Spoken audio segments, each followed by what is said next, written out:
जोहार झारखंड वासियों, झारखंड सर्कल में आपका स्वागत है। रोजाना सिर्फ और सिर्फ झारखंड से बड़ी खबरें देखने के लिए झारखंड सर्कल को अभी सब्सक्राइब कर ले। नीतीश के बुलावे पर पटना पहुंचे मुख्यमंत्री हेमंत सोरेन। लोकसभा के चुनाव में भाजपा से निपटने के लिए विपक्ष की रणनीति क्या होगी, इसी रणनीति की चर्चा के लिए पटना में विपक्ष के नेताओं का जमावड़ा लगा। झारखंड के मुख्यमंत्री हेमंत सोरेन भी बैठक में शामिल होने के लिए पटना पहुंचे थे। बैठक लगभग 2.5 घंटे चली। इस बैठक में कई मुद्दों पर सहमति बनी। 2.5 घंटे की बैठक में कॉमन मिनिमम प्रोग्राम, सीट बंटवारे को लेकर चर्चा हुई। विपक्षी पार्टियों की अगली बैठक शिमला में 10 से 12 जुलाई के बीच हो सकती है।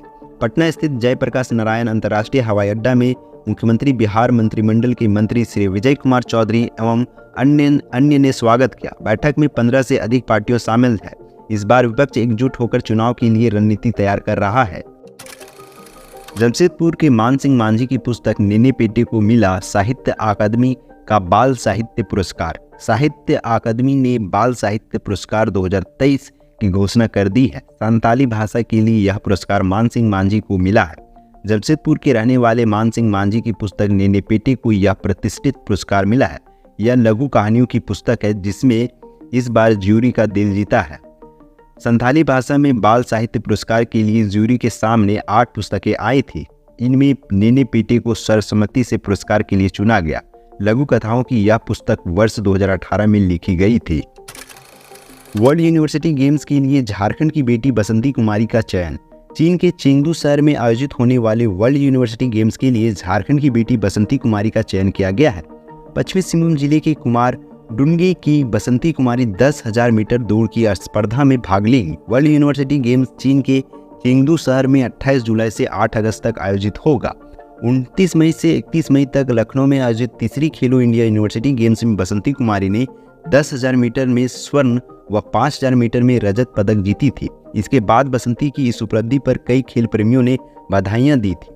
इसके साथ ही झारखंड के खेल सचिव मनोज कुमार, खेल निदेशक डॉक्टर सरोजनी लकड़ा, झारखंड एथलेटिक्स संघ के अध्यक्ष मधुकांत पाठक व एसके पांडे ने बधाई दी है।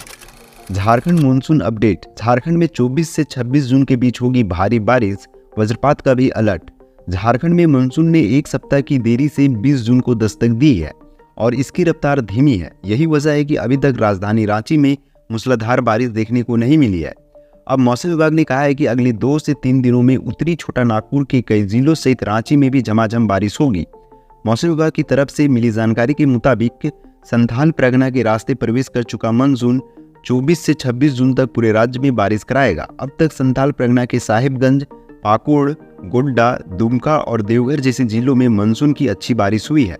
इस बारिश ने जून के पहले सप्ताह से ही जारी लू और भीषण गर्मी से राहत दी है। झारखंड की नेवरी और कांड्रा पंचायत बनेगी मॉडल।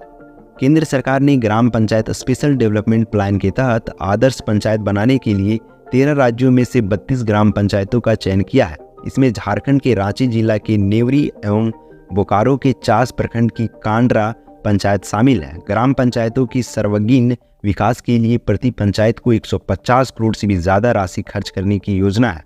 पिछले दिनों बीआईटी मेसरा में बैठक हुई थी। पंचायती राज मंत्रालय के केंद्रीय सचिव सुनील कुमार की अध्यक्षता में बैठक आयोजित की गई थी। इसमें इन्होंने डीपीआर बनाने का निर्देश दिया था। इस योजना को धरातल पर उतारने के लिए संचालन समिति बनाई गई है। बेटा बेटी को टायर के ट्यूब में बैठाकर नदी में नहला रहा था पिता, बैलेंस बिगड़ने से तीनों डूबे, दर्दनाक मौत। झारखंड में एक पिता अपने 2 छोटे छोटे बच्चों को नदी में नहला रहा था, तभी अचानक तीनों का बैलेंस बिगड़ गया और वो तीनों नदी में डूब गए। इस हादसे में तीनों की मौत हो गई। यह दुमका जिले की घटना है। दरअसल एक शख्स मासन जोड़ नदी में अपने बेटा और बेटी के साथ नहाने गया था। बेटे की उम्र महज 4 साल थी, वहीं बेटी 6 साल की थी। नदी में नहाते समय एक ही परिवार के तीनों लोग डूब गए और तीनों की दर्दनाक मौत हो गई। आंगनबाड़ी केंद्र में ब्लास्ट हुआ गैस सिलेंडर, सेविका व सहायिका की सूझबूझ से बाल बाल बचे 23 बच्चे। गुमला थाना के सिलाफारी गांव स्थित आंगनबाड़ी केंद्र में खाना बनाने के दौरान गैस सिलेंडर ब्लास्ट हो गया। जिस समय गैस सिलेंडर ब्लास्ट हुआ उस समय केंद्र में 23 बच्चे थे। वे पढ़ाई कर रहे थे परंतु सभी बच्चे सुरक्षित है। घटना शुक्रवार की सुबह 10 बजे की है। आंगनबाड़ी केंद्र की सेविका व सहायिका ने सूझबूझ का परिचय दिया और बच्चों की जान बचाई। एक ही कमरे में पढ़ाई और किचन रूम होने के कारण ये हादसा बड़ा हो सकता था, लेकिन इस हादसे में सभी सुरक्षित है। आंगनबाड़ी केंद्र की सेविका यशोदा देवी ने बताया कि बच्चों कि खाने के लिए सूजी भूनने के लिए कढ़ाई चढ़ाई और सूजी भूनने लगी, तभी अचानक रेगुलेटर में आग लग गई। आनन फानन में पास पड़े दर्री से गैस सिलेंडर को ढक दिया, लेकिन दर्री में भी आग लग गई। जिसके बाद फौरन हॉल में पढ़ रहे छोटे छोटे मासूम बच्चों को एक एक करके आंगनबाड़ी केंद्र से बाहर निकाले। जैसे ही सभी बच्चों को कमरे से बाहर निकालनी और दूर ले जाने लगी, तभी गैस सिलेंडर जोरदार धमाके के साथ ब्लास्ट कर गया। इससे कमरे में रखी सभी खाद्य सामग्री, कुर्सी, टेबल, बाल्टी, खाना बनाने के बर्तन सहित सभी सामान जलकर नष्ट हो गए। बकरीद में 13 जिलों में 4000 अतिरिक्त पुलिसकर्मी होंगे तैनात। झारखंड में बकरीद को लेकर सुरक्षा के पुख्ता इंतजाम किए गए हैं। हाल के दिनों में सांप्रदायिक तनाव को देखते हुए प्रशासन अलर्ट है। सभी संवेदनशील क्षेत्रों की गतिविधियों पर नजर रखी जा रही है। राज्य में विधि व्यवस्था बनाए रखने को लेकर झारखंड पुलिस मुख्यालय के निर्देश पर राज्य के 13 जिलों में 26 जून से लेकर 29 जून तक 4000 अतिरिक्त पुलिस बल की तैनाती की गई है। इसको लेकर आईजी अभियान की ओर से आदेश जारी कर दिया गया है। राज्य के लगभग सभी प्रमुख धार्मिक स्थलों, खासकर मस्जिद और मंदिरों के आसपास सुरक्षा के कड़े इंतजाम किए गए हैं। विधानसभा अध्यक्ष रविंद्र नाथ महतो ने कहा, झारखंड के अफसरों को 10 से 12 जुलाई तक दिल्ली के एक्सपर्ट्स देंगे ट्रेनिंग। झारखंड विधानसभा के विधायी शोध संदर्भ प्रशिक्षण कोषांग द्वारा झारखंड के प्रशासनिक पदाधिकारियों के लिए 3 दिवसीय प्रशिक्षण आयोजित कराने को लेकर शुक्रवार को झारखंड विधानसभा अध्यक्ष रविंद्र नाथ महतो ने अपने कार्यालय कक्ष में मंत्रिमंडल समन्वय सचिवालय के पदाधिकारियों के साथ बैठक की। 10 से 12 जुलाई तक यह 3 दिवसीय प्रशिक्षण सेमिनार सरकार के सभी विभागों के पदाधिकारियों के लिए आयोजित कराई जा रही है। इसमें सभी विभाग के एक भारतीय प्रशासनिक सेवा के पदाधिकारी, एक राज्य प्रशासनिक सेवा के पदाधिकारी एवं एक सचिवालय संवर्ग के पदाधिकारी भाग ले सकेंगे। कार्यक्रम का मुख्य विषय विधि निर्माण की प्रक्रिया एवं कार्यपालिका का दायित्व होगा। इस कार्यक्रम में PRS, लेजिस्लेटिव, नई दिल्ली एवं अन्य विधि विशेषज्ञों से रिसोर्स पर्सन के रूप में सहयोग लिया जाएगा। कर्मचारी के कपड़े उतरवाकर अधिकारी ने दी सजा। झारखंड के धनबाद से यह घटना सामने आई है। धनबाद में DRM स्तर के अधिकारी के रिश्तेदार को अस्पताल में चप्पल जूते खोलकर प्रवेश करने के लिए कहा गया तो परिजन नाराज हो गए। तुरंत कर्मचारी की शिकायत कर दी। अपनी पद के ठसक में अधिकारी ने उसे दफ्तर बुलाया और कपड़े उतरवाकर दफ्तर के बाहर खड़ा रखा, जिससे कर्मचारी मानसिक तौर पर इतना परेशान हो गया कि उसे गंभीर हालत में अस्पताल में भर्ती कराना पड़ा।